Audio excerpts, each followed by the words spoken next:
So for her, intermittent fasting resulted in neuropathy, mood swings, and hot flashes. Just because we're good at swinging a hammer and we like to use it, that doesn't mean we should use it for everything. You might break a screw hitting it with a hammer, or worse yet, hit your own finger. Intermittent fasting is a therapeutic diet, meaning that it has a purpose, a design, and a specialized function, just like any other tool. I want to tell you about a patient. Let's call her Marie to protect her privacy. When I started working with Marie, she was 58 years young, and she had a supportive husband and two children. Actually, one of the children was finishing college, and the other was near the end of the high school, so they weren't really children, but anyhow, she was working and still maintaining a household. When she consulted in my office, she told me how her thyroid condition nearly stopped her from work a year ago, and how she found a doc online that recommended intermittent fasting to help, and she thought she'd give it a try. She told me how she'd lost weight and her energy improved, and it saved her from having to take disability leave. She felt like she got her life back. I told her I was happy to hear that, but as we went through her history and intake forms, I realized that she now had heartburn, mood swings, hot flashes, and still listed low energy as a concern. What always makes me sad when I see patients like Marie is that this new version of herself, even with the new symptoms, was better than where she was, but just not where she wanted to be. She told me that she wanted to see me to see if I could help her with resolving some of her new symptoms as well as her persistent energy issues. And as I do with all new patients, I reviewed her health history, labs, and performed a neurological evaluation. I've had some great mentors over the years. One of the most remarkable lessons I gathered over the time was the value of the information I get from an exam and how it relates to the patient's health history and how that correlates with their labs. The functional medicine concept, or as I learned it many years ago, functional and metabolic and functional and neurologic care. One of the hallmarks of neurological problems is that people, and not just some people, but nearly everyone, doesn't know that they have the problems that they have until you allow them to see them and feel them. It's a powerful realization. So I had Marie take off her socks and shoes, and I had her rate how much vibration she felt in her thumbs and toes. Then touched her toes to see if she could tell me which toe I was touching. There were a lot of other tests, but these tests really highlighted that she could barely feel her feet, with the right side being worse than the left.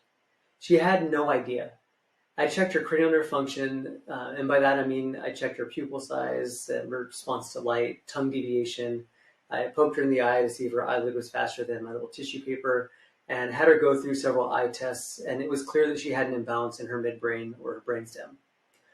This area sends signals to the digestive tract to coordinate function like stomach acid production, digestive enzyme production, and some of the rhythmic movements of the intestines.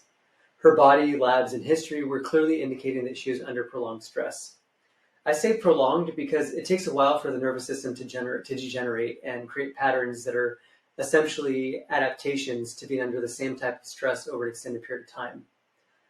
Intermittent fasting is effective for several reasons. One of those reasons is that starvation causes autophagy.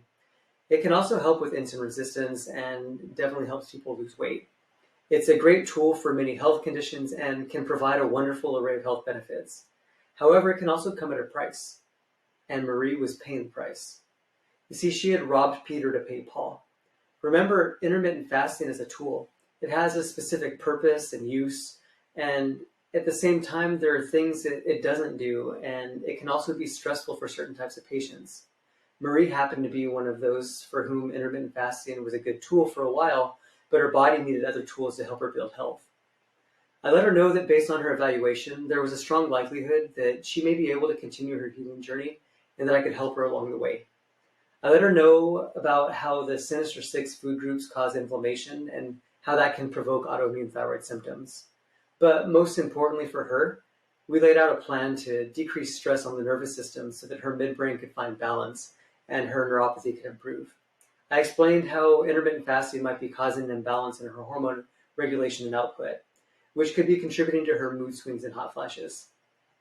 She didn't believe me. So about 9 months pass and she reaches out to me again. Her symptoms haven't gone away, and in fact, they're getting a little bit worse. She noticed that she couldn't feel the warmth of the water on her feet in the shower and was feeling a little clumsier. And now she also had disruption of her sleep. So we went through the process of evaluating her again, and she could clearly see that her nervous system was getting worse. So she took a leap of faith, like all of us do. She committed to the plan that I laid out for her. The reason I'm telling you this is not to say that I have all the answers, because I don't. It's because people need to have more tools at their disposal and learn to balance their health with functional evenness. Intermittent fasting has great benefits, but it also has a cost that, when we don't have more tools and assessment tools at our disposal, can lead us towards unevenness. Now, intermittent fasting does help provide balance because it divides the day into blocks that can be better balanced into like sleep and wake cycle rhythms. It also removes a large quantity of ultra-processed and pro-inflammatory foods by limiting meals, which can also help create balance. However, it can be stressful on the nervous system and cause it to maladapt to stress from irregular eating patterns while awake. The good news is that Marie was able to feel the temperature of water on her feet again and eliminate her heartburn, as well as stabilize her mood swings and hot flashes. Most importantly to her, she was able to help her daughter with her debilitating menstrual cramps. By leading from the front, it gave her a sense of accountability so that she was successful and she could help her daughter. If you want to learn how to help yourself like Marie, I've created an online course that will walk you through a 14-day healing journey that can help the nervous system recover while still allowing for weight loss, improved sleep, and increased energy. Just visit myhealthmanual.com and click on the online courses link to learn more. You can also sign up for my free 5-day health discovery email series. There's also a link in the description to my video on the Sinister 6 food groups. I'm Dr. Richard L. Robles. Thank you for listening to Marie's story, and I hope this helps you get on your path to health.